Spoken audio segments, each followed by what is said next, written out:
Bonjour encore les amis, bienvenue à tous dans ce nouveau tutoriel dans le cadre de notre programme sur l'initiation au langage de programmation Java.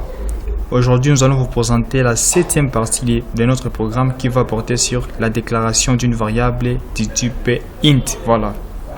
Alors comme nous l'avions dit précédemment, une variable du type int, c'est une variable qui ne peut contenir qu'une valeur entière, donc une valeur non décimale, une valeur qui n'a pas de virgule.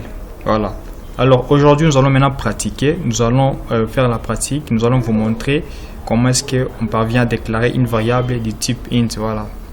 Nous allons toujours utiliser l'environnement de développement intégré NetBeans. Voilà. Alors sans plus tarder, nous allons directement lancer notre NetBeans.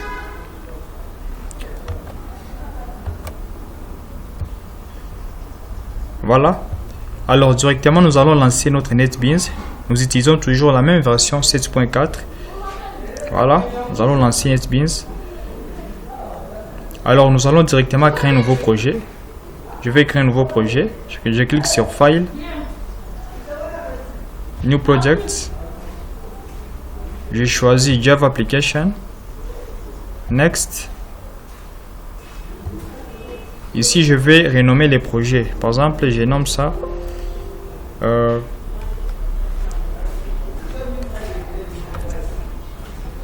déclaration variable, je nomme par exemple int. Donc ça c'est les noms que je viens d'attribuer à ce nouveau projet ici. Et puis je vais cliquer sur Finish. Et voilà, nous avons déjà les nouveaux projets. Nous venons de créer les projets. Nous avons déjà l'interface où il faut maintenant insérer les codes. Voilà. Alors, comme je l'ai dit précédemment dans l'un de nos précédents tutoriels, pour déclarer en Java, il suffit juste de spécifier les noms de la variable. Non, d'abord le type de la variable, pardon, qui est la variable du type int, suivi du nom de la variable. Par exemple, je mets int nombre, et à la fin, je mets point virgule. Donc ça, c'est la déclaration. Maintenant, je vais faire quoi?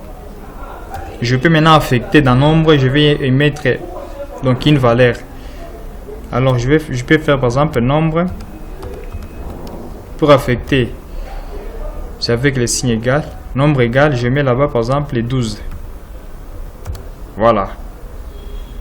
Parce que c'est une variable du type int. Voilà. Donc ça peut contenir ne fût-ce que des valeurs entières. Alors que 12, c'est un nombre entier. Maintenant, je vais afficher les messages. Je vais maintenant afficher ces 12 ici.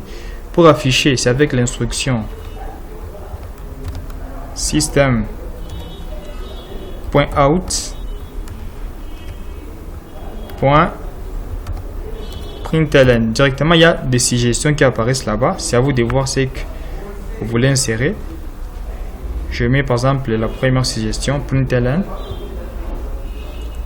Et puis ici, entre côtes, entre parenthèses ici, je mets par exemple, je mets nombre. Donc ça permet maintenant d'afficher la valeur que j'ai insérée dans la variable nombre. Alors que dans nombre, j'ai mis 12 là-bas. Maintenant, je vais faire quoi? Directement, je vais exécuter. Pour exécuter, je vais faire bouton droit avec sur la souris. Puis j'ai choisi l'option Run File. Directement ici nous avons 12 ici, vous voyez. Nous avons directement 12 parce que c'est 12 qui est dans la variable nombre. Donc c'est la valeur qui est contenue dans la variable nombre. Tout comme aussi, si je veux, je peux directement déclarer et directement affecter là-bas. Je mets 12 là-bas. Ici je vais effacer. Ou soit si je veux, je peux mettre ça entre un commentaire. Je mets ça en commentaire, l'instruction ici, je mets en commentaire.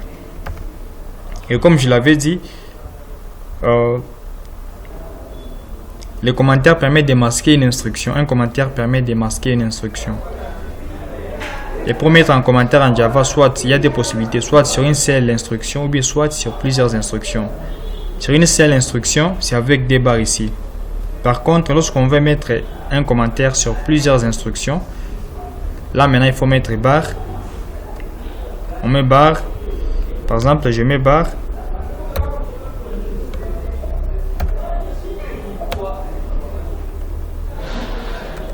je mets barre signe de multiplication et puis je peux fermer ça ici. Je mets encore barre, non, je mets signe de multiplication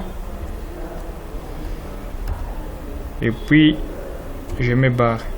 Donc ça c'est le commentaire sur plusieurs lignes ici. Voilà, c'est comme ça qu'on fait. Voilà, c'est un peu ça. Mais c'est pas ça ce qui nous concerne aujourd'hui. Voilà. Comme je l'ai dit,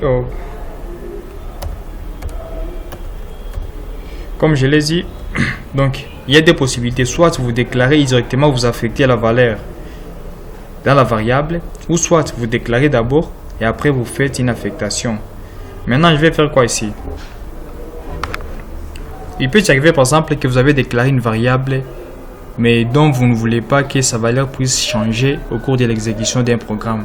Vous voyez, on appelle ça une constante. Donc une constante, c'est une donnée qui peut contenir une valeur qui ne peut pas changer au cours de l'exécution d'un programme.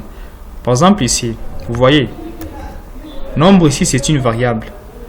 Vous voyez, je déclare ça directement si j'affecte 12. Je peux changer si par exemple je mets par exemple 16. Et puis quand je vais exécuter, vous voyez directement ici que ça me renvoie à la valeur 16 parce que c'est 16 qui est la dernière valeur ici. Vous voyez, donc j'ai d'abord affecté 12 dans nombre et puis dans nombre je mets encore 16. Donc la nouvelle valeur directement ça écrase la précédente valeur et directement ça comprend que dans nombre il y a la nouvelle valeur qui est 16 ici. Maintenant pour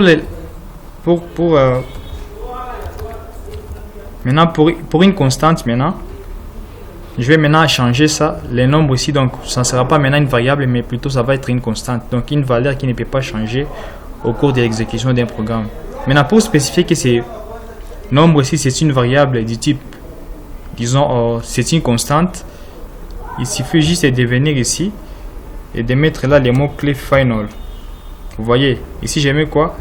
Final int nombre égal à 12. Donc je spécifie ici que ça c'est une constante. Donc si je mets 12 là-bas et ça va rester 12, ça ne doit pas changer. Et puis si par exemple ici j'essaie par exemple encore de faire nombre égal à 16, vous voyez directement ça génère l'erreur ici parce que la variable donc nombre ici ce n'est pas une variable mais c'est devenu plutôt une constante, donc une valeur qui ne peut pas changer. Donc j'ai mis 12 et directement ça va rester 12 là parce que c'est une constante. Vous voyez, c'est pourquoi si ça me renvoie une erreur. Alors je vais mettre ça en commentaire. Alors je vais exécuter, vous allez voir one file directement ici, ça affiche 12 qui est la valeur qui était là. Donc c'est ça la différence entre une variable et une constante. Par contre, si j'essaie d'effacer final ici, dans nombre, je peux affecter la nouvelle valeur qui est 16 ici. Ça peut marcher sans problème. Donc, c'était ça pour aujourd'hui. Et je voulais vous partager, vous montrer comment est-ce que on peut déclarer une variable en Java. Voilà, donc c'était pour ça aujourd'hui. Merci beaucoup, chers amis. On se voit encore dans les prochains tutoriels. Merci.